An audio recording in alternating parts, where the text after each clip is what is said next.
नमस्कार, मैं हूं शिवम। आप देख रहे हैं राष्ट्रहित। आज राष्ट्रहित में हम बात करेंगे सड़क हादसों की।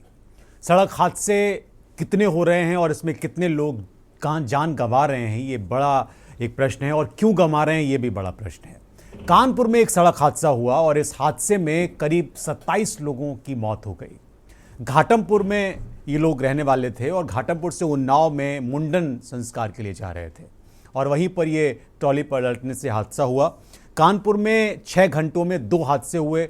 हादसे किस स्तर पे कितने लोगों की जान गई, इसका अंदाज़ा आप इससे लगाइए कि 300 घर हैं उस गांव में जहां के लोग रहने वाले थे। उसमें कुछ घर ऐसे हैं जहां पर 1 दर्जन एक घर में मौतें हुई हैं, कुछ घरों में 8 लोगों की मौतें हुई हैं और पूरे गांव में मातम पसरा हुआ है। मुख्यमंत्री योगी आदित्यनाथ ने खुद वहां जाकर उनको सांत्वना दी है और तमाम मंत्री पहुंचे हैं।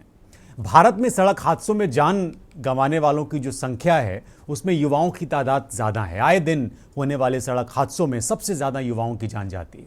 भारत सरकार की एक रिपोर्ट कहती है कि इन हादसों में बड़ी तादाद में लोग घायल भी होते हैं और मरते भी हैं। सड़क हादसे दुनिया भर में और विशेष रूप से भारत में लोगों की मृत्यु, विकलांगता और अस्पताल में भर्ती होने का कारण बनते हैं। विश्व स्वास्थ्य संगठन यानी WHO कहता है कि दुनिया भर में सड़क हादसों में मारे गए 10 लोगों में से कम 1 भारत से होता है। भारत के सड़क परिवहन और राजमार्ग मंत्रालय ने एक रोड एक्सीडेंट इन इंडिया 2020 नाम से रिपोर्ट पब्लिश की और इस रिपोर्ट में यह बताया गया कि 2020 में कुल 1,20,806 घातक दुर्घटनाएं हुई। इनमें से 43,412 राष्ट्रीय राजमार्ग पर, 30,171 राज्य के राजमार्गों पर और 47,223 दूसरी जो सड़कें होती हैं उन पर हुई। सबसे ज़्यादा चिंता की बात यह है कि इन घातक दुर्घटनाओं में सबसे ज़्यादा युवा चपेट में आए। रिपोर्ट ये भी बताती है कि 2020 के दौरान राज्यों और केंद्र शासित प्रदेशों में कुल 3,66,138 सड़क हादसे हुए। इसमें 1,31,714 लोगों की जान गई और 3,48,279 लोग जख्मी हुए। हर एक 100 सड़क हादसे में 36 लोगों की मौत हो जाती है। यानी जो मरने का रेट है वो 100 लोग अगर हादसों का शिकार होते हैं उसमें 36 लोग अपनी जान गंवा देते हैं।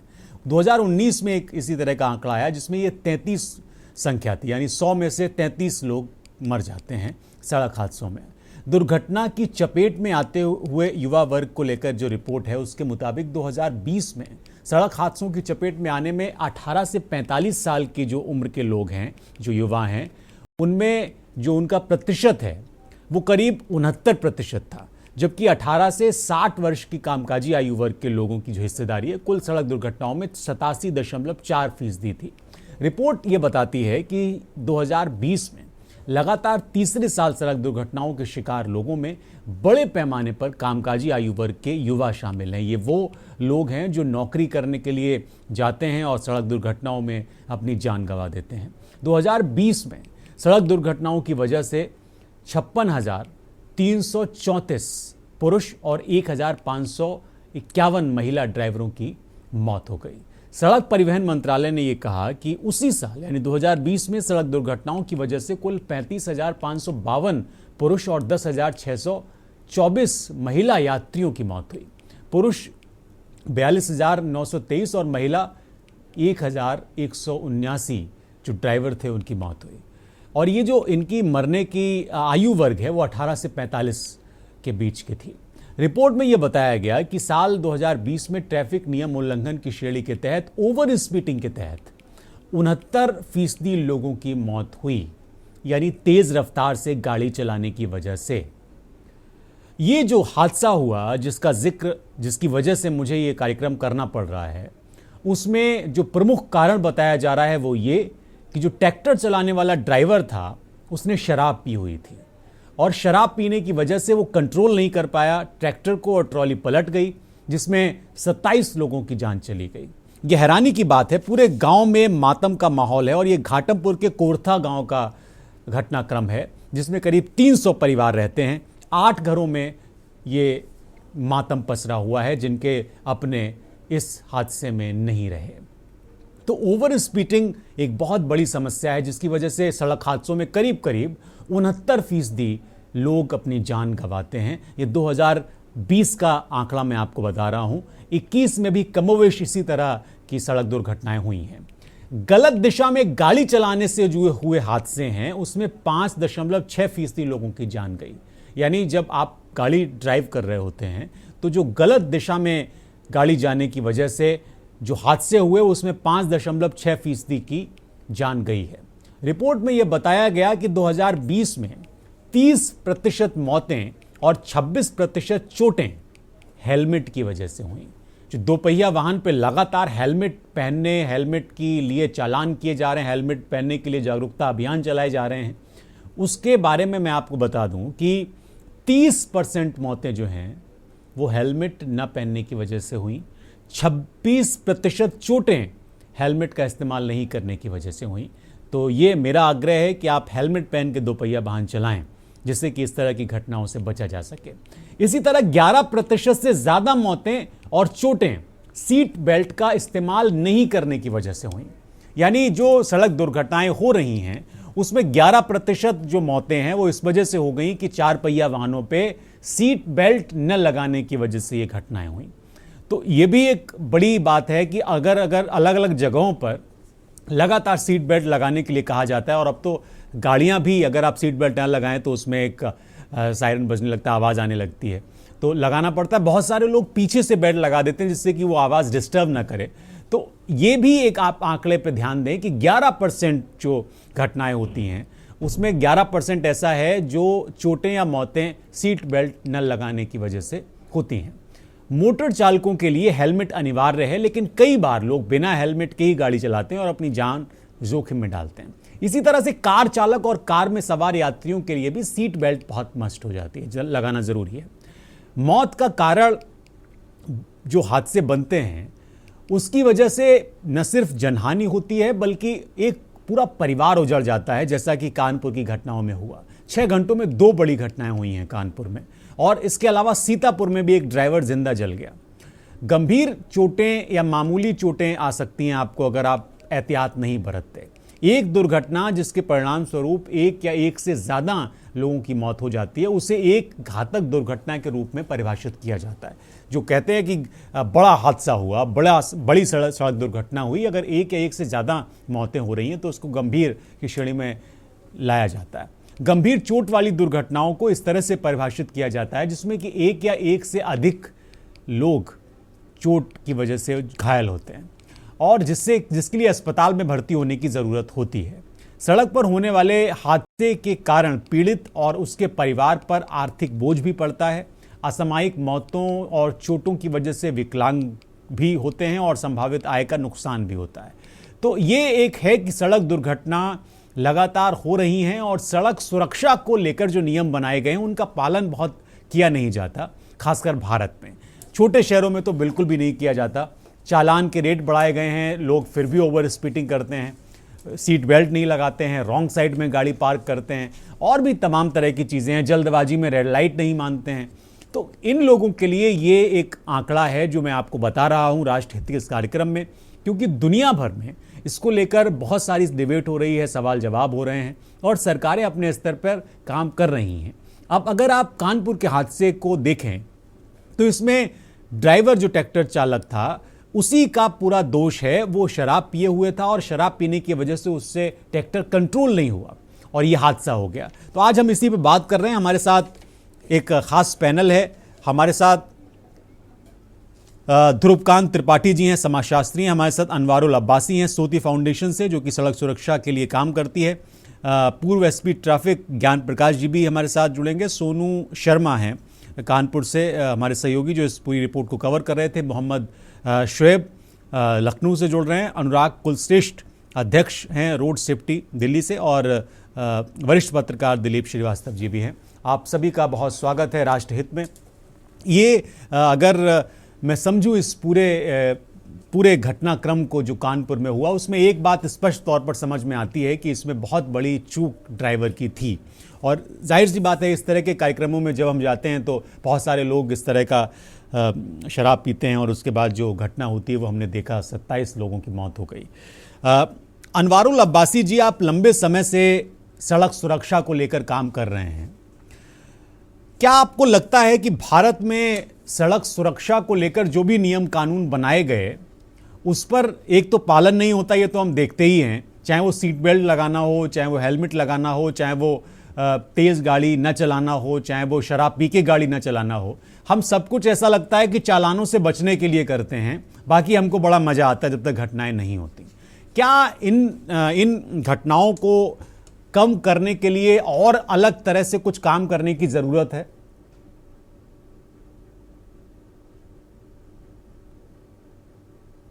आपने एकदम सही कहा। हमारे यहाँ जो है नियमों को पालन ना करने का जो है चलन है। सरकार ने भी हमारे यहाँ आईटीएम में सिस्टम लगाए जिसमें ऑटोमेटिक चालान कटते हैं, लेकिन लोग जमा ही नहीं कर रहे हैं उसको। चालान तो खूब कट रहे हैं। और जो सबसे बड़ी वजह हमारे यहाँ है वो है हमारे घर से ही शिक्षा शुरू नहीं होती है रोड सड़क सुरक्षा की। कि कोई भी पिता जो है बच्चे से ये नहीं कहता है कि बेटा हेलमेट लगाना सुरक्षा के लिए, वो ये कहता है हेलमेट लगाना, चालान नहीं तो चालान कटेगा। हमको इस चीज को बदलना है। जिस दिन घर के माँ बाप ये कहने लगेंगे बच्चों से कि आप अपनी सुरक्षा के लिए हेलमेट पहने, सीट बेल्ट पहने, ना कि चालान कटने के लिए, ये चीजें सुधरना शुरू हो जाएंगी। हमको घर से ही शुरुआत करनी है। घर से शुरुआत करनी है। सोनू शर्मा हमारे सहयोगी जुड़े हुए हैं, वो कवर कर रहे थे इस घटना को। सोनू, क्या आप एग्जैक्टली बता सकते हैं, हालांकि अब तो चीफ मिनिस्टर भी मिल लिए और उन्होंने इस पे बड़ा शोक व्यक्त किया है, कई सारे मंत्री भी गए हैं कानपुर में, क्या आप बता सकते हैं कि ये जो लोग जिनकी मौतें हुई, ये तो समझ आया है कि बताया गया है कि ये 2-3-6 परिवारों के लोग थे और मुंडन संस्कार में जा रहे थे। ड्राइवर जो ट्रैक्टर चला रहा था वो जिंदा बच पाया क्या? उसका क्या स्टेटस था और क्या वाकई में उसने शराब पी हुई थी? ये बात ठीक है? अनम्यूट कर लीजिए आप, आवाज नहीं आ रही आपकी।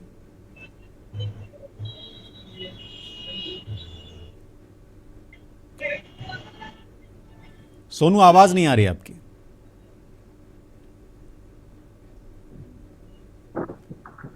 हेलो। हाँ सोनू, आवाज हाँ बोलिए। हाँ, जो फौरी तौर पर जानकारी हासिल हुई थी कि जिस बच्चे का मुंडन संस्कार था उसी के पिता शराब पीकर ट्रैक्टर चला रहे थे और उसी शराब पीने के चलते ही, क्योंकि कल जो कुछ लोगों ने वहां बताया हाईलाइट में और घटना स्थल पे लोगों ने बताया कि शराब पीने उसको मना भी किया गया था, लेकिन उसके बावजूद भी उन्होंने शराब पी और शराब पीने के बाद ही ये हादसा हुआ, जिसके चलते कई घरों लोगों ने अपनों को इस हादसे में खो दिया। अच्छा, उसका पिता ही था जो गाड़ी चला रहा था? जी, राजू निषाद नाम बताया रहा जो ट्रैक्टर चला रहा था।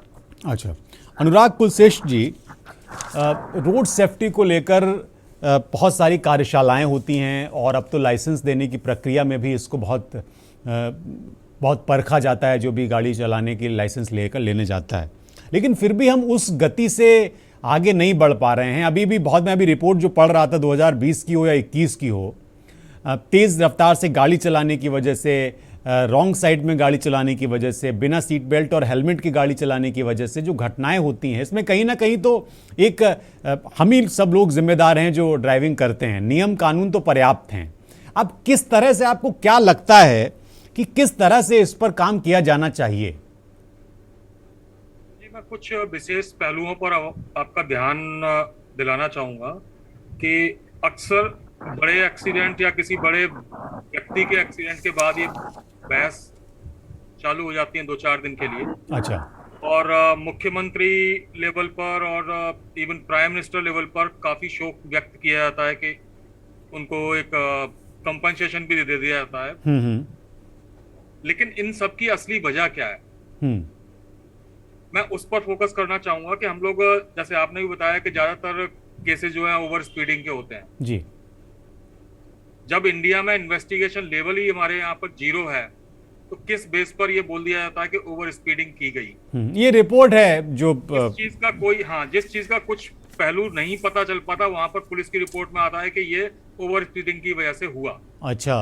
पर तो अब यहाँ पर जो एक साइकोलॉजिकल कारण आते हैं हमारे यहाँ पर कि जैसे अब्बासी जी ने बोला कि हमारे यहाँ चलन है, मतलब हमारा कल्चर बन चुका है नियमों को तोड़ना। अब और इसकी शुरुआत घर से होनी चाहिए। मैं एक सिंपल बात कहता हूं, अगर बड़ी से बड़ी समस्या जहां पर 1.5 से 2 लाख लोग हर साल मरते हों, 5 लाख से 10 लाख तक घायल होते हों, क्या ये समस्या घर से शुरू होनी चाहिए? ये समस्या शुरू होती है पॉलिटिकल लेवल से, पॉलिटिकल विल से, और उसके बाद में हमारे एडमिनिस्ट्रेशन के ऊपर डिपेंड करता है। एक सिंपल सी बात, एक ट्रैक्टर में जो है 50 लोग बैठ के जा रहे हैं ट्रॉली में, क्या ये पैसेंजर ट्रांसपोर्ट व्हीकल था? अगर ये पैसेंजर वहां पर इस गुड्स ट्रांसपोर्ट व्हीकल में अगर वो जा रहे हैं, तो इसकी जिम्मेदारी किसकी, इसकी अकाउंटेबिलिटी किसकी? तो सबसे बड़ी चीज, जब हमारे यहाँ पर नियम है लेकिन नियम का पालन नहीं करवाया जाता है, और कहीं ना कहीं एक पब्लिक प्रेशर की वजह से, गरीबी की वजह से या पॉलिटिकल वोट बैंक की वजह से इस चीज को अछूता कर दिया जाता है। और सबसे बड़ी साइकोलॉजिकल, जब एक बात आती है नियम के तोड़ने की, तो कौन सी ऐसी पॉलिटिकल पार्टी है इंडिया में जब उनके पॉलिटिकल कैंपेन्स होते हैं और वो नियमों की धज्जियां उड़ाते हुए विदाउट हेलमेट बाइक रैली सिर्फ अपने पॉलिटिकल पार्टी की टोपी लगा के नहीं करते हैं? They are empowering youth to violate traffic rules. Number 2, जहां पर पुलिस पर्सन की बात आती है या ट्रांसपोर्ट डिपार्टमेंट की बात आती है, जो कि हमारी इन्फोर्समेंट एजेंसीज हैं, भारत के संविधान में जब पिछली बार जो अमेंडमेंट किया गया मोटर व्हीकल एक्ट में, उसमें एक चीज बहुत क्लियरली मेंशन की गई कि अगर ये 2 डिपार्टमेंट के लोग, स्पेशली जो इन्फोर्समेंट एजेंसीज हैं, अगर वो ट्रैफिक रूल्स का वायलेशन करती है तो उन पर डबल पेनल्टी लगाई जाएगी। क्यों? क्योंकि इसके पीछे का साइकोलॉजिकल कारण ये है कि यू आर द इन्फोर्सर। आपको एक रोल मॉडल बनना है इन्फोर्स कराने के लिए। अगर आप खुद ही वायलेट करोगे ट्रैफिक रूल्स तो आप पर डबल जुर्माना होगा। क्यों? क्योंकि 99% हमारे जो एडमिनिस्ट्रेशन से जुड़े लोग हैं वो ट्रैफिक रूल्स का वायलेशन हर स्तर पर करते हैं। बिल्कुल बिल्कुल। दूसरा, अब जो रूल्स की बात आती है, जो सॉल्यूशन की बात जो मैं करता हूँ, एक कानून में जो आवाज उठाई गई, कानून में प्रावधान किया गया कि एडमिनिस्ट्रेशन क्लास को डबल पेनलाइज किया जाएगा। ठीक है, जो पॉलिटिकल पार्टी जो कि हमारे पॉलिसी मेकर्स हैं इस देश के जी, अगर वो वायलेशन करते हैं तो क्या उनका 1 दिन का, 2 दिन का, 4 दिन का कैंपेन सस्पेंड किया जाएगा?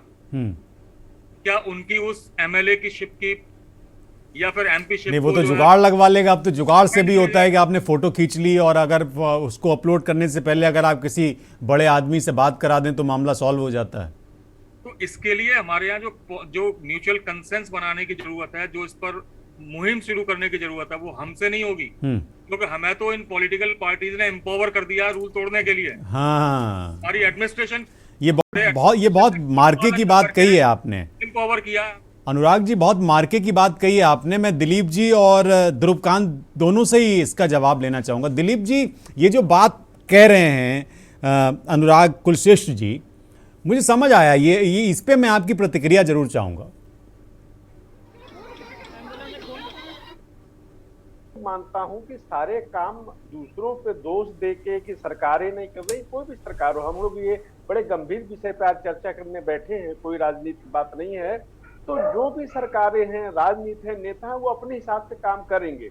लेकिन मैं समझता हूं कि इसके लिए, जैसे हमारे पहले वक्ता ने कहा, कि घर से शुरुआत हो, कि वो कहे गार्जियन कि ये तुम हेलमेट लगा के जाओ, तुम्हारी सुरक्षा के लिए है, चालान से बचने की बात नहीं है। तो मुख्य बात यह है कि हमारे अंदर जागरूकता, जैसे गांव से कोई ट्रैक्टर चला तो कहाँ वहां सरकार कहाँ कहाँ चेक करेगी, कहाँ कहाँ ट्रैफिक के जो हमारे अधिकारी हैं, कर्मचारी हैं, पुलिस के लोग हैं, कहाँ कहाँ तक पहुंच पाएंगे। बहुत विशाल देश है, मैं किसी को क्लीन चिट नहीं दे सकता हूं, लेकिन मेरा ये मानना है कि अगर जागरूकता होती, अब जैसे इस विषय पे भी आपके संवाददाता ने भी जो बताया कि वो ट्रैक्टर चालक शराब पिए हुए था, 2 बार उसने शराब पी, कुछ लोगों ने मना किया, तो यहाँ पे सरकार आके कैसे रोक लेगी? उस गांव में जाके उसे पता होगा ये। लेकिन जिन्हें पता था, उन लोगों के अंदर ये भाव होना चाहिए कि वो या तो ये कहे कि ये पिए हुए ये नहीं ट्रैक्टर चलाएगा, और या फिर हम नहीं जाएंगे। ये जागरूकता हमारे अंदर होनी चाहिए। इसमें कोई पार्टी नहीं, कोई सरकार नहीं, कोई प्रशासन नहीं, ये हम कर सकते हैं। और नेता लोग अगर कहते हैं कि रैली निकालो, टोपी निकालो, तो हम इनकार करने की हमारे अंदर होनी चाहिए क्षमता। तो एक अच्छे नागरिक के सिविक सेंस जिसको कहते हैं, उसके अनुसार हमको भी जागरूक होना पड़ेगा, हमको भी होना पड़ेगा। ध्रुवकांत जी देखिए, तीन अलग अलग चीजें आई हैं, तीन अलग अलग चीजें आई हैं। दिलीप जी का अपना एक मत है, अनवारुल जी ने अपने तरह से बताया, उन्होंने कहा भाई घर से शुरुआत हो, और अनुराग जी ने एक अलग तरह की बात बताई। आपसे मैं प्रतिक्रिया चाहूंगा, फिर दो दर्शक हैं हमारे फोन लाइन पे, मैं उनसे भी बात करूंगा। जी ध्रुवकांत जी, अनम्यूट कर लीजिए आप। ध्रुवकांत जी अनम्यूट कर लीजिए। बहुत अभी दिलीप अग्निहोत्री जी ने सिविल सोसाइटी की बात की जी, कुलसेठ जी ने जो सवाल उठाया अपने आप में बहुत अहम सवाल है। सवाल यह है कि ये दोनों चीज होगी किसके द्वारा? सोल्यूशन तो बताया नहीं। सोल्यूशन पहले दिलीप जी ने कहा कि आखिर हर व्यक्ति को स्वयं से जागरूक होकर के समस्याओं पर ध्यान देना चाहिए, लेकिन अगर एजुकेटेड व्यक्ति नहीं है तो ये जिम्मेदारी किसकी है? पहला सवाल।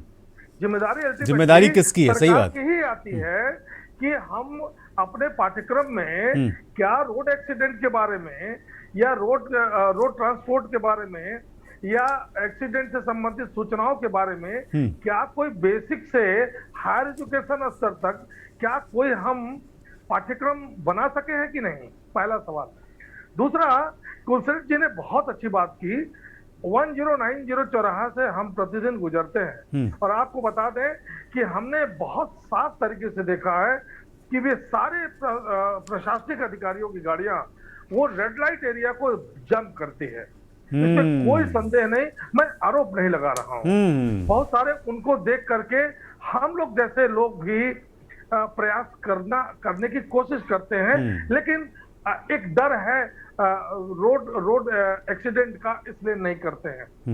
सवाल है कि आपको रोड मॉडल तो बनना पड़ेगा, सरकार को भी, राजनेताओं को भी और समाज सेवी को भी। वे सारे काम करने पड़ेंगे जो आप जनता से अपेक्षा करते हैं। अगर आप जनता से अपेक्षा करते हैं कि वो नियम और कानून के दायरे के हिसाब से चले, आप देखिए लॉ इन्फोर्समेंट जितने एजेंसीज हैं वो सारी एजेंसी जो हैं वो इस बात के लिए हैं कि 1.5-2 लाख लोग प्रतिवर्ष मर जाते हैं। भारत ही नहीं, दुनिया में कोई ऐसा राष्ट्र नहीं है। आप ये भी बता दें, जितनी मौतें रोड एक्सीडेंट से होती हैं उतनी मौतें सब मिलाकर के जो मौतें होती हैं उससे कहीं ज्यादा रोड एक्सीडेंट से मौतें होती हैं, और हम कोई फुल प्रूफ प्लान नहीं बना सके हैं। चिंता इसी बात की है और शायद चर्चा इसी विषय के लिए। बिल्कुल सही बात है। दो दर्शक हैं ध्रुव जी, मैं उनसे बात कर लेता हूं। चेन्नई से हमारे साथ प्रेम जुड़े हुए हैं, क्योंकि हम कार्यक्रम में फोन लाइन्स ओपन करते हैं। प्रेम, अगर आप हैं तो बताइए, स्वागत है आपका, क्या कहना चाहते हैं? प्रेम सर, हाँ सर, नमस्कार, आवाज आ रही है? जी बोलिए। हेलो, हाँ बोलिए, आवाज आ रही है। मैं बोलना चाहता हूँ, इसको 2 भागों में बांटा गया है सर। ये एक्सीडेंट्स होते क्यों हैं? सबसे पहले आपने अगर आज हमारे महाराष्ट्र में मिस्त्री, टाटा के मिस्त्री जी का, उनका जो एक्सीडेंट हुआ था, उसमें ये समझ में आई कि उनकी स्पीड में गाड़ी जरूर थी, लेकिन वहाँ जो सड़क बनी थी वो सही नहीं बनी थी।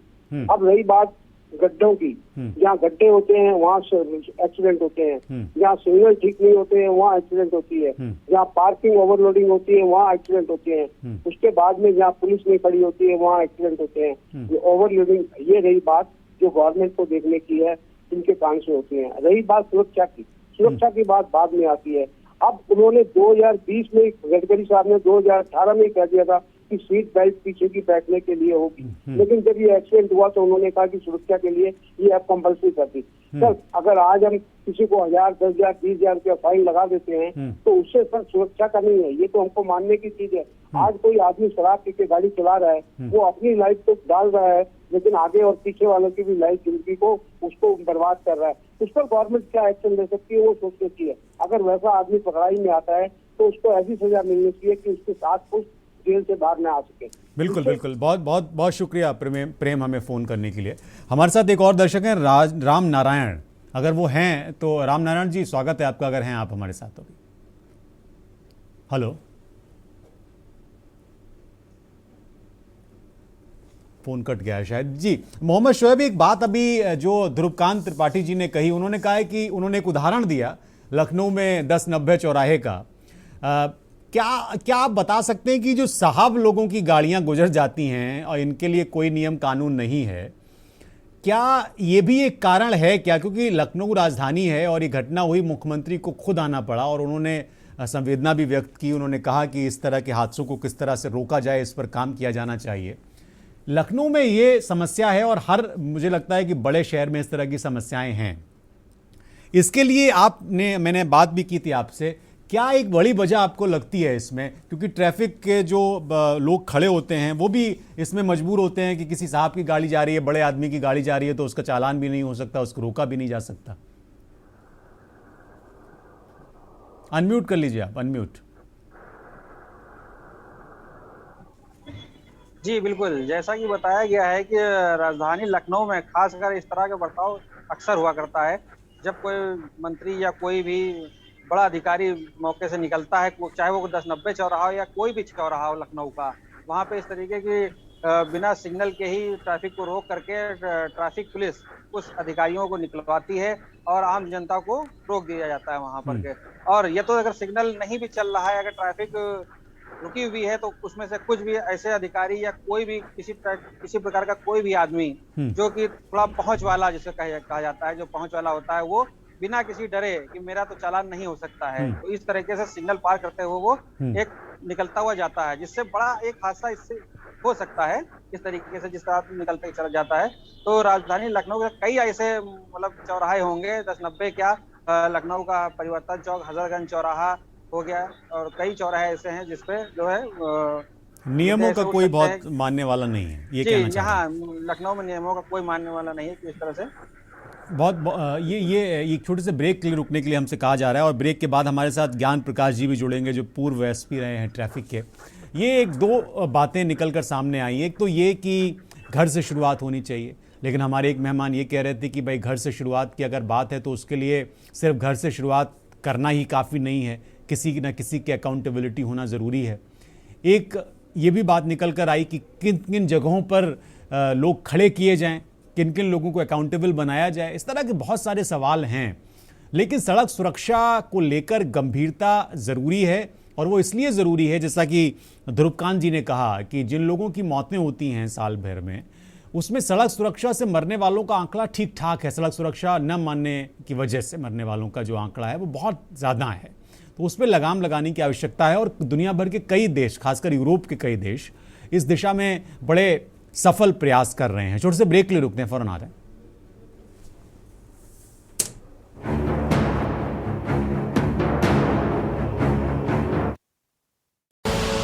आप देख रहे हैं के न्यूज, खबरों का सारथी। देखें कौन नया खिलाड़ी आया है, समझा देते हैं, प्यार से समझाएंगे।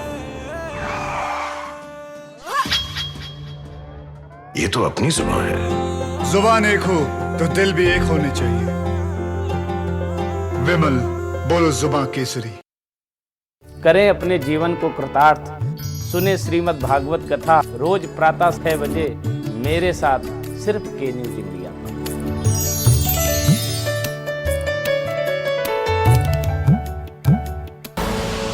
आप देख रहे हैं के न्यूज, खबरों का सारथी।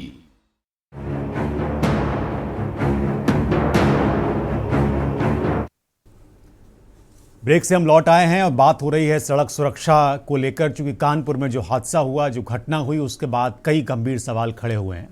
ब्रेक के दौरान मेरे एक सहयोगी हैं, उन्होंने मुझे बताया कि जिस जगह पर ये घटना हुई कानपुर में, उस जगह पर गड्ढे हैं। उस जगह पर अगर वो गड्ढे भर दिए जाते, आसपास जिस तरह की व्यवस्था होनी चाहिए होती नियमन, तो शायद ये हादसा ना होता। उनका एक ये भी तर्क था कि उन्नाव से लेकर वो यहाँ तक अगर ट्रैक्टर ले आया तो आगे भी ले जा सकता था, लेकिन वहाँ पर वो डिसबैलेंस इसलिए हो गया क्योंकि वहाँ पर गड्ढे थे और दूसरी इस तरह की चीज़ें थी कि एक तालाब था जो नया बना था, वहाँ पर गड्ढा था, और वहाँ पर ये एक हादसा हो गया। हमारे साथ मेहमान हैं और ज्ञान प्रकाश जी भी जुड़ गए हैं, पूर्व एसपी ट्रैफिक। ज्ञान प्रकाश जी, आपका स्वागत है। एक चीज़ मैं आपसे जानना चाहता हूँ, आपने ये उस पूरी व्यवस्था को बहुत करीब से देखा है, समझा है। इस तरह के जो हादसे होते हैं उसके बाद बहुत सारी डिबेट होती है। ब्रेक से पहले हम लोग बात कर रहे थे तो उसमें कई सारे सवाल निकले। एक ये सवाल निकला कि भाई घर से शुरू होना चाहिए, हेलमेट लगाइए, सीट बेल्ट पहनिए, तेज़ गाड़ी ना चलाइए, रॉन्ग साइड में मत चलाइए, ट्रैफिक नियमों का पालन करिए, रेड लाइट का पालन करिए। दूसरी बात ये निकल कर आई कि जो राजनीतिक लोग हैं, जो सत्ता में हैं या जो जिनके पास पावर है, जो प्रशासन है, जो तंत्र है, उसको मजबूत होना चाहिए और उसको ये तय करवाना पड़ेगा, नियम बनाइए और नियम फॉलो कराइए। तो उसके लिए भाई चालान वगैरह आप काटते हैं, लेकिन फिर भी मैं आपके अनुभव से समझना चाहूंगा, दर्शक समझना चाहेंगे कि आपको क्या लगता है कि कहां पे चूक हो रही है।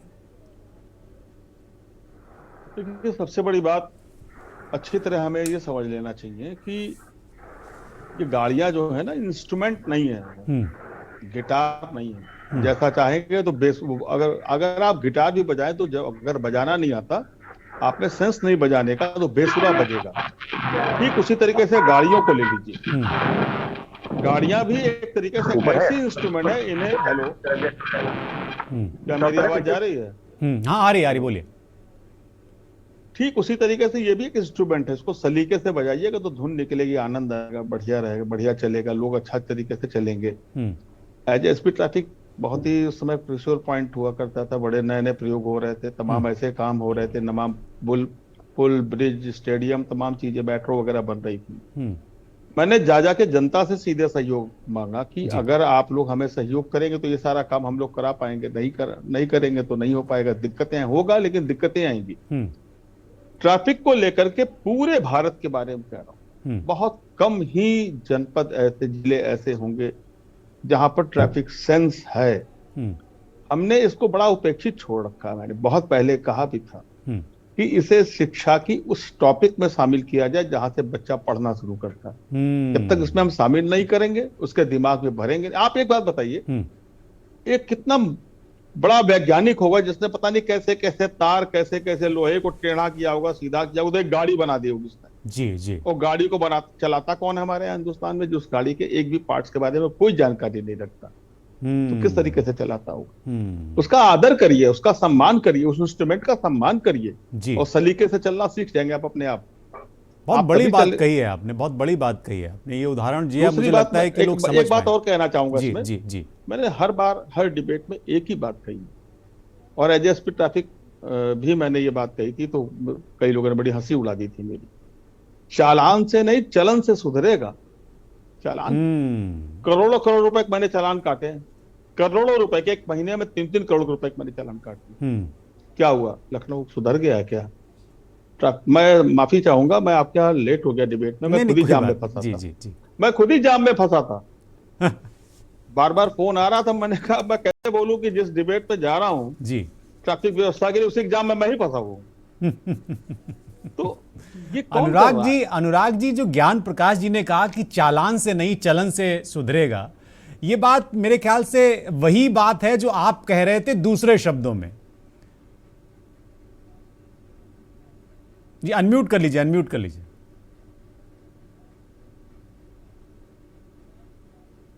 अब्बासी जी ने भी हमारे वही चीज बोली, चलन से सुधरेगा। हमारे ज्ञान प्रकाश सर भी बोल रहे हैं कि चलन से सुधरेगा।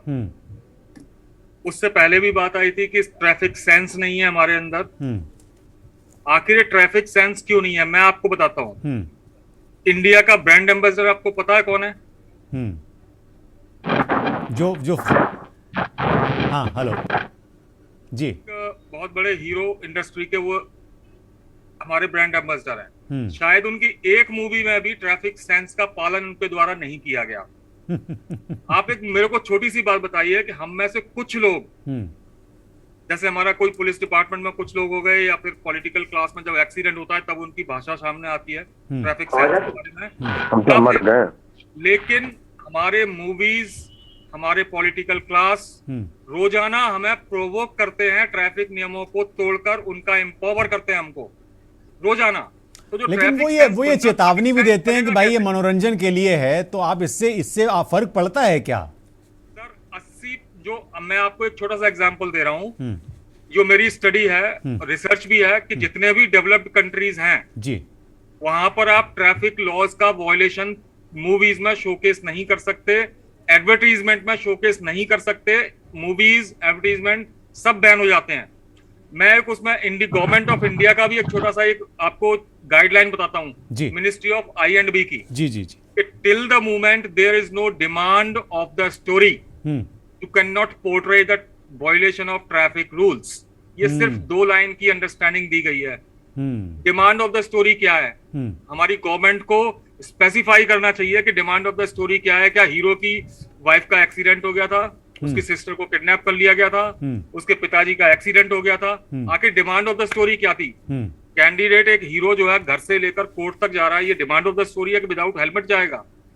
सेकंड थिंग, जो मैंने पॉलिटिकल विकास की बात की, वो शायद आप एक अनछुआ पहलू मानते होंगे, लेकिन अगर ministry of road and transport की अगर वेबसाइट पर जाएं तो वहां पर एक सुंदर कमेटी रिपोर्ट पड़ी हुई है।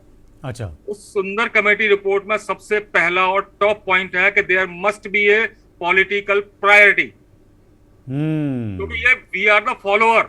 बिल्कुल, एक पॉलिटिकल नेता के हम फॉलोअर हैं, एक पॉलिटिकल पार्टी के हम फॉलोअर हैं। दिलीप जी, आप इसका जवाब देना चाहेंगे क्या? मैं करूंगा। This is the real sense behind it. Otherwise अगर मुझे ट्रैफिक सेंस खुद बनाना है तो आप क्या समझते हैं मुझे पुलिस की जरूरत है? मुझे गवर्नमेंट की जरूरत है? अगर सारा कुछ मैंने अपने आप को बहुत ईमानदार और बहुत स्कूलों की क्या जरूरत? सही बात। दिलीप जी, ये जो बात उठा रहे हैं, जो बात लगभग सभी पैनलिस्ट कह रहे हैं, ज्ञान प्रकाश जी ने भी उसे और इशारा किया, जो बात अभी अनुराग जी ने कही, उस पर मैं आपकी प्रतिक्रिया चाहता हूँ। देखिए, जैसा ज्ञान प्रकाश जी ने कहा कि चलन के बारे में कहा, तो मैं अपनी पहली बात पे ही कायम हूं कि अगर हमारे अंदर भी कहीं जागरूकता होनी चाहिए। अब हम विचार क्या करते हैं कि मैं मानता हूं किताबों में पाठ्यक्रम होना चाहिए, लेकिन जब पाठ्यक्रम होगा तभी हम सुधरेंगे क्या? आज 2 अक्टूबर है, महात्मा गांधी को और लाल बहादुर शास्त्री जी को हम बचपन से पढ़ते आ रहे हैं, क्या उनके कोई भी विचार पे हम अमल कर सके हैं क्या? तो यही बात है।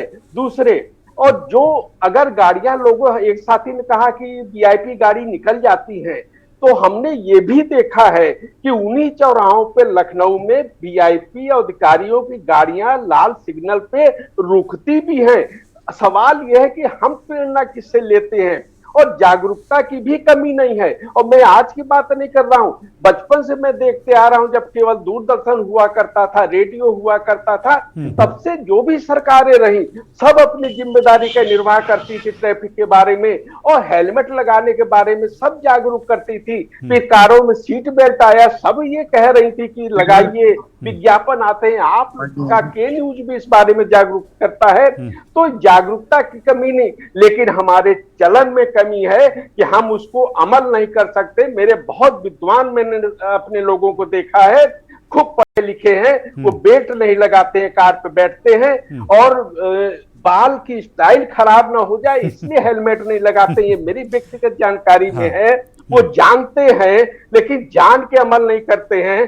जैसे दुर्योधन कहता है महाभारत में कि मैं जानता हूं कि धर्म क्या है, अधर्म क्या है, मैं जानता हूं, लेकिन धर्म में मेरी रुचि नहीं है। तो इसी तरह अगर ट्रैफिक नियमों की जानकारी हमको है, लेकिन हम इंतजार कर रहे हैं कि पाठ्यक्रम आएगा, बच्चे पढ़ेंगे तब हम सुधरेंगे, सरकारें चालान करेंगी तब हम डर के मारे सुधरेंगे। तो इस भावना से हमको मुक्त होकर और समस्या का समाधान आज ही करना होगा। ये नहीं कि पाठ्यक्रम किताबें बनेंगी तब हम सुधरेंगे। तो आज हम आपके डिबेट के बाद से ही, अगर ये जो लोग सुन रहे हैं और जो जानते हैं कि नियमों को तोड़ना हमारे लिए गौरव की बात नहीं है, नियमों का पालन करना हमारी बात है।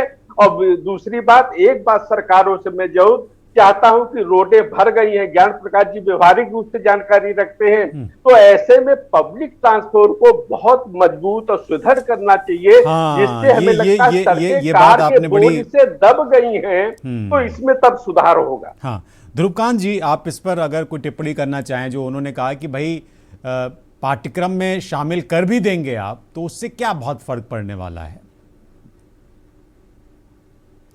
हाँ, अनम्यूट कर लीजिए। ध्रुवकांत जी, अनम्यूट कर लीजिए, आपकी आवाज नहीं आ रही। पिछले कुछ वर्षों को अगर आप ध्यान में देखिए तो बहुत सारी गाड़ियों पर कुछ लिखा आपको मिलेगा, राजपत्रित अधिकारी, सांसद या फिर विधायक या फिर न्यायालय या फिर पुलिस, इन गाड़ियों पर ये शब्द जो लिखे रहते हैं, आखिर लिखे जाने का मंतव्य क्या होता है वास्तव में? हमारे जो अभी ट्रैफिक के बहुत बड़े अधिकारी जुड़े हुए हैं, आप बहुत बखूबी इसको जानते हैं, इन सब बातों के लिखे होने का एक मतलब है कि हम अगर कहीं भी रूल्स को वायलेट करते हैं तो हम पनिशमेंट से बच जाए, पहली बात। दूसरी बात कि आने वाले आगे जो हमारे सामने जो फ्यूचर आने वाला है, जो नौनिहाल हमारे आने वाले हैं, वो रोड एक्सीडेंट से कैसे बचे, इसके लिए यह जरूरी है कि पाठ्यक्रम इसे शामिल करना ही पड़ेगा और दूसरा कोई रास्ता नहीं है।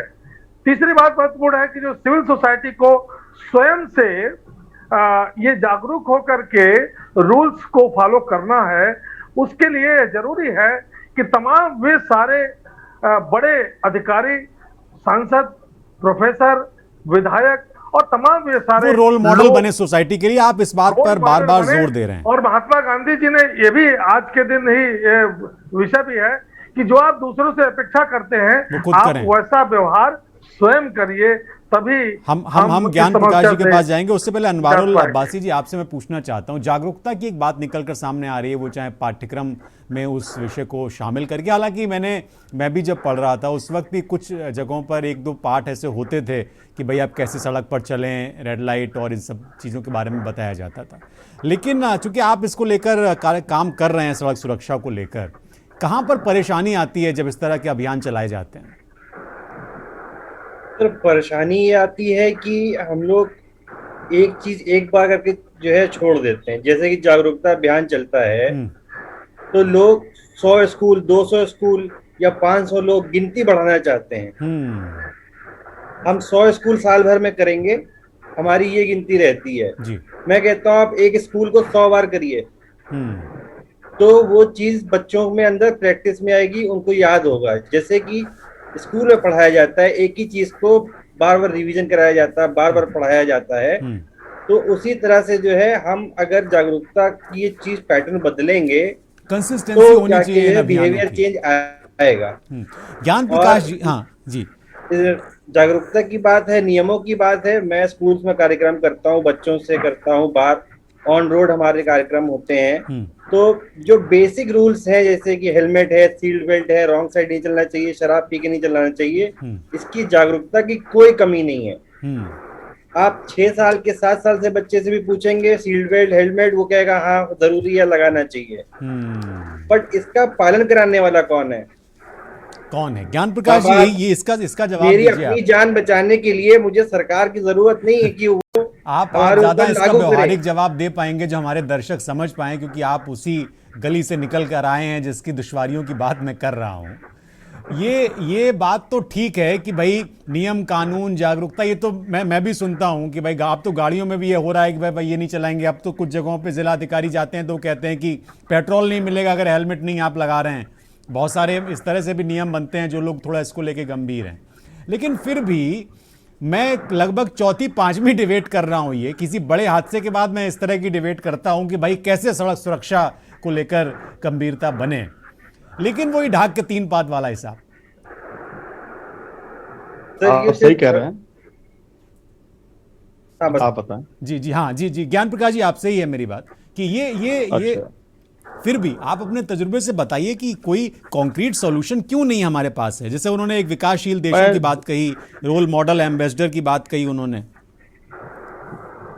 और जब स्पीड ट्रैफिक था यहाँ पे तो मेरे एसएसपी साहब बड़े भले इंसान थे, उन्होंने मुझसे पूछा कि आप सुबह से शाम तक पूरी टीम को लेकर सड़क पर रहते हैं, खुद भी बड़ी मेहनत करते हैं और फिर दूसरे दिन वैसा ही हो जाता है।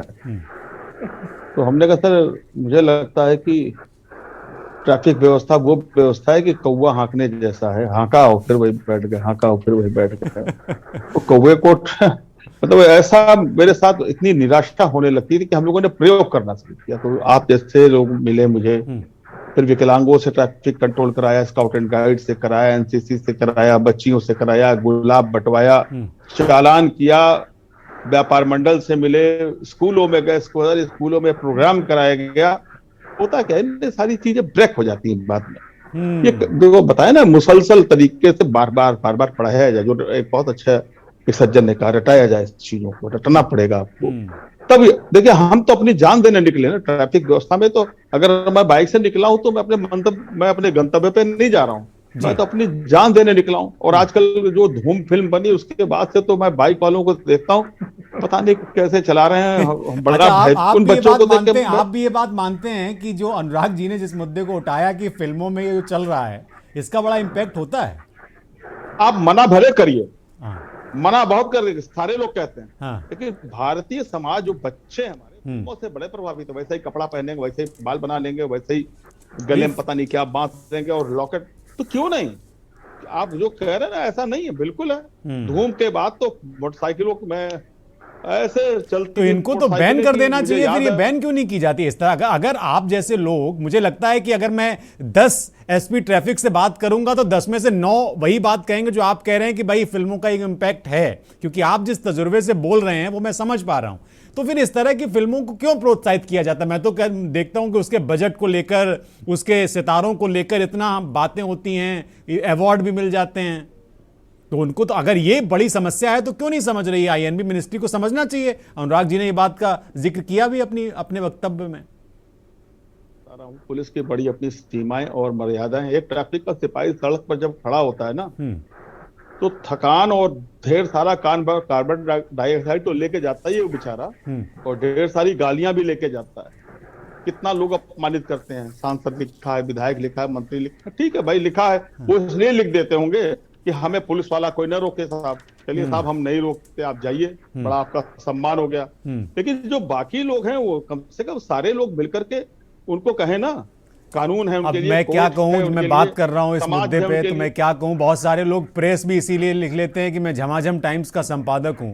नहीं, मैं एसपी ट्रैफिक बहुत रोक थी, लेकिन मैं पहले पीछे पड़ा, इन लोग के पीछे, बहुत पीछे पड़ा। अच्छा। मुझे लगा कि नहीं, ये तो बहुत छोटा काम है, बहुत हजारों गाड़ियों पे नहीं लिखा हुआ है, कम गाड़ियों पे लिखा है, काम मैं चला लूंगा। लेकिन मैं सबसे बड़ी व्यवस्था थी जो हमारी, एक जगह एक गाड़ी खड़ी है, पीछे से दूसरी आ गई, उसके बगल में आ गई, फिर बगल में आ गई, यानी लेफ्ट को क्लियर रखना वो भी हम रखना नहीं जानते।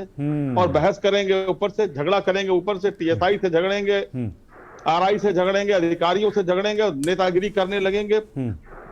आप सोचिए तो एक सिपाही जो कान बिल्कुल पक जाता है उसका ड्यूटी करते करते, कल्पना की आपने उसके संतरास को सोचिए ना, कि आपको एक सेकंड के लिए रुकना पड़ा चौराहे पे, आप चिल्लाने लगे। अनुराग जी कुछ कहना चाह रहे हैं, आप बताइए। अनम्यूट कर लीजिए आप। मैंने जो स्टार्टिंग में बात बोली थी, हमेशा घूमकर बात उसी पर जाएगी। मैं थोड़ा सा और उस पहलू को जो ना विस्तार पूर्वक समझाता हूँ। नंबर 1, ज्ञान प्रकाश जी से मुझे एक सवाल चाहिए होगा कि पुलिस वालों पर डबल पेनल्टी का प्रावधान क्यों किया गया? नंबर 1 मोटर व्हीकल एक्ट में जी। नंबर 2, जब हमारा मीडिया, शिवम जी आप थोड़ा प्लीज ध्यान से सुनिएगा, जब हमारे मीडिया पर टैगलाइन चलती है, अब घंटों का सफर मिनटों में, अब रफ्तार से दौड़ेंगी गाड़ियां, इस बात का साइकोलॉजिकल असर पब्लिक के ऊपर क्या होता है? ये हाईवे टू हाईवे कोई ज्वाइन हुआ, वो आधा घंटे में अगर पहुंच रहा है, तो मुझे अपने घर से हाईवे तक पहुंचने में ही 1 घंटा लगता है। और मीडिया में जब मैं न्यूज सुनता हूं कि मैं दिल्ली से मेरठ तक आधा घंटे में पहुंच जाऊंगा, मुझे दिल्ली क्रॉस करने में ही 1 घंटा लग जाता है। तो मैं आधा घंटे में कैसे पहुंचूंगा? मैं स्पीडिंग करूंगा या नहीं करूंगा? ये बहुत इम्पैक्ट रखता है। जैसे अभी ज्ञान प्रकाश जी ने भी बताया, धूम के बाद में धूम जैसी मूवीज पर बैन लग जाना चाहिए।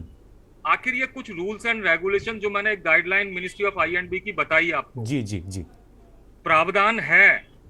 लेकिन जब तक आप, मैं एक छोटा सा एग्जांपल देता हूं कि एक छोटी सी, ये तो परिवार, बड़ा समाज हो गया हमारा, अगर एक परिवार को आप छोटी सी इकाई माने, ग्रैंडफादर का रोल होता है पॉलिसी मेकर का, फादर का रोल होता है एडमिनिस्ट्रेटर का। अब मैं सिर्फ एक छोटा सा सवाल पूछता हूं कि दोनों अगर ड्रिंकिंग करते हैं, क्या उनके पास मॉरल राइट है कि उनके बच्चे जो है, उनके बच्चों को इन्फोर्स किया जाए कि आप ड्रिंक मत करना, या फिर उनका मॉरल राइट है कि वो बच्चों को टोके कि ड्रिंक मत करना? तो आप इनडायरेक्टली ये कह रहे हैं अनुराग जी आप इनडायरेक्टली ये कह रहे हैं या डायरेक्टली ये कह रहे हैं कि भाई जब ये जो ऊपर बैठे लोग हैं जिनके ऊपर जिम्मेदारी है वही जब नियम कानून नहीं मानते तो आप फिर नीचे वालों को क्या दोष देंगे, आप ये कह रहे हैं? सर मैं यही बात तो मैं भी उठाया था। दूसरा जो सबसे बड़ा पहलू आता है ना इस चीज का, अनछुआ कर दिया जाता है कि आज हम सब लोग यहाँ पर। मैं दिलीप जी से इसका जवाब ले लूं, उसके बाद फिर मैं आता हूं आपके पास ज्ञान प्रकाश जी। दिलीप जी देखिए, पॉलिटिकल विल की बात लगातार अनुराग जी कर रहे हैं। इस तरह की घटनाओं में बहुत सारे पहलू होते हैं, भले ही हम उन सारे पहलुओं को ना छू पाएं एक घंटे में, लेकिन एक उन्होंने ये इशारा किया, बार बार वो इस पे जोर दे रहे हैं कि पॉलिटिकल विल चाहिए ही चाहिए अगर आपको इस पर अमल में लाना। भाई फिल्म चल रही है, आप उसको प्रोत्साहित कर रहे हैं, आप क्यों नहीं बैन करते उसको? जी देखिए, मैं ये हमारे जो पूर्व वक्ता कह रहे हैं उनके किसी के विरोध में मैं नहीं हूं, मैं उन सब बातों का सम्मान कर रहा हूं। ऐसा होना चाहिए, किताबों में होना चाहिए, हमारे नेताओं को सुधरना चाहिए, वीआईपी कल्चर उसको कम होना चाहिए, मैं सबसे सहमत हूं। लेकिन आज जो हम चर्चा कर रहे हैं कि आज कैसे समाधान होगा, तो अगर आप ये मान रहे हो ये नेता लोग बड़े आदर्शवादी हो जाएंगे तो सदियों लगेंगे और यही व्यवस्था चलती रही। आप रोल मॉडल, मैं नहीं मानता कि जो ट्रैक्टर लेके चला उनके रोल मॉडल क्या रहे होंगे। मैं मानता हूं कि नौजवान बच्चे नहीं, उसमें ये बताया जा रहा है दिलीप जी, बताया जा रहा है कि भले ही उसके शराब पीने को किसी को भी दोष दे दें, लेकिन वहां पर जिस तरह की परिस्थिति में वो हादसा हुआ, जब जांच होगी तो पता चलेगा कि वो परिस्थिति में वहां दूसरा जो सही आदमी होता वो भी हादसे का शिकार होता, क्योंकि पहले इस तरह की घटनाएं होते होते बची हैं। कुछ दूरगामी कुछ तात्कालिक उपाय करने होंगे। इससे मेरा केवल निवेदन। ज्ञान प्रकाश जी, आप कुछ कहना चाह रहे थे? जी, मैं एक छोटी सी बात कह रहा हूं कि अभी अनुराग जी ने कहा कि क्यों दोगुना चालान है। मैं समझता हूं कि जो भी समाज का अगुआ वर्ग है, जिसमें खास तौर से भारत में अगुआ वर्ग राजनेता हैं, फिल्म स्टार हैं, क्रिकेटर्स हैं, और जो समाज में सबसे अधिक दिखाई पड़ने वाला एक शख्स है वो है पुलिस, जिस पर 70% फिल्में भी बनती हैं। इन्हें एक उच्च आदर्श प्रस्तुत करना चाहिए, खुद दिखना चाहिए। बिल्कुल, जो उन्होंने कहा ना, आप पहले बहुत अच्छा दिखाइए कि हम ऐसे हैं, पुलिस ऐसी है, और राजनेता को भी बाउंड कीजिए कि आप ऐसा मत दिखिए। मैं एक छोटे से कार्यक्रम में गया था जहाँ परीक्षित साइनी जी आए इस कार्यक्रम में, मेरे ठीक बगल में बैठे थे। बातचीत के दौरान मैंने उनसे पूछा कि आप पुलिस को कैसा महसूस करते हैं, देखना कैसा चाहते हैं।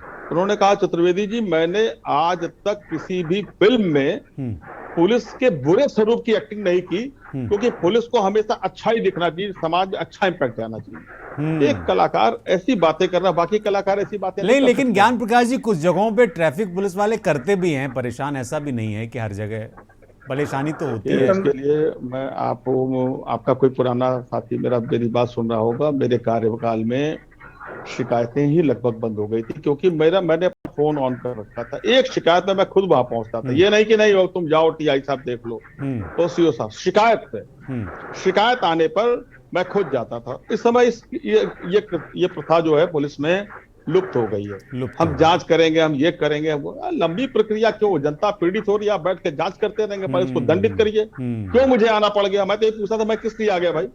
ये झूठ बोल रहे तो मैं क्यों आया? बिल्कुल, आप फोन पे बोल देते कि नहीं ये झूठ बोल रहे हैं। देखिए, सख्ती तो करनी पड़ेगी, खास तौर से हमारे अपने पुलिस के लोग जितनी मेहनत कर रहे हैं, लेकिन ये नहीं कि उनको ढीला छोड़ दें। बिल्कुल नहीं, मेहनत कर रहे हैं तो उसका आप वेतन पा रहे हैं, और आप अपनी शर्तों पे ये नौकरी करने आए हैं। हम आपके गांव से, आपके ग्राम प्रधान से या आपके माता पिता से मांग करके आपको महंत बनाने के लिए नहीं लाए। बिल्कुल सही बात, आप अपनी मर्जी से आए। बिल्कुल सही, अगर अपनी मर्जी से आए हैं तो आपको इसी शर्तों पे काम करना पड़ेगा, जिस शर्तों पे जो नियम बने हैं, जो कानून बने हैं, जो आचार संहिता बनी है और जो जनता चाहती है।